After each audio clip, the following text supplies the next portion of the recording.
Wala nang edit-edit, ito ang kwento. Ilang araw bago ang pista ng Poong Jesus Nazareno, nagsagawa ng clearing operations dito sa pinakadadaanan ng traslasyon ang grupo ng MMDA at iba't iba pang mga ahensya ng pamahalaan kasama ng Philippine Coast Guard, Land Transportation Office at ang iba pa na sangay ng pamahalaan. Nandito kami ngayon sa Palangka Street kung saan talagang naiipon din talaga at napupuno ito ng mga devoto tuwing traslasyon. At ilan sa mga kiniklear nila, mga kapatid, ay yung mga nakaparada, illegally parked vehicles dito sa mismong kalsada.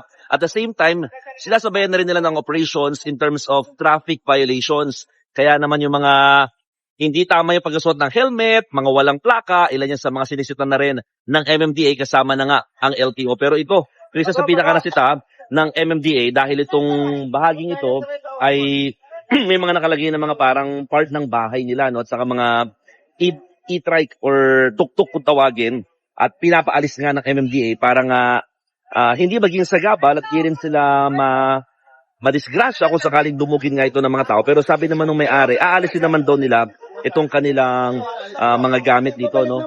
So, tingnan natin. Sir, sorry, aalis din naman kayo, no? Oo, mamaya, aalis ako mamaya.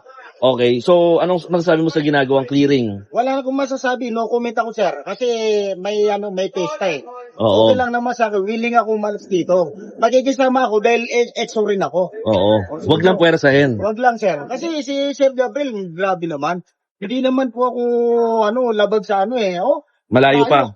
Ang layo, tingnan naman, Okay. sige po, yun na lang po, sir. Sige. Salamat na lang po. So, kasi mga kapatid, yun nga, medyo madadaanan din siya technically kung sakaling dumugin na ng mga tao itong pinaka-area, no? So, ito yung sinasabi lang ni Pero pag attended, pwede naman Sir Gab. Sir, paano po yung mga ganong cases? Sabi niya, nilagay siya doon ng chairman kasi daw well, may we cannot- abutan ng droga. We cannot confirm that kasi wala naman po si Chairman dito to testify or to justify na pinayagan nga mo nila mag-temporary, hindi maglagay ng, I don't know, when he's saying he's doing his job of, pinagbabantay daw siya, pero then again, may gindahan, may car wash. So, May car wash po? yes, may car wash po siya. Andyan po yung mga... So, kailangan alisin. Yes, we have to remove that. Kasi, ang concept lang naman kasi dyan, kahit nasabihin na natin medyo nasa loob siya, pero kung kayo po ay conducting business, so yung mga customers, saan po pupunta? Pupunta po sa sidewalk. Merong paparada sa kalsada. Because So, ilan lamang ito, no? Sa inikutan na ng MMDA at marami pang pupuntahan yung mismong pinakadadaanan nga ng traslasyon, mga kapatid, no? So, again, patuloy ang gagawin nila mga clearing operations days before ng mismong traslasyon. Kaya paalala sa mga kababayan natin na talagang iwasan na muna ang mga illegally parked vehicles at yung mga iba pang mga gamit na nasa mismong kalsada at dadaanan nga ng Poong Jesus Nazareno sa oras na magsimula na ang traslasyon.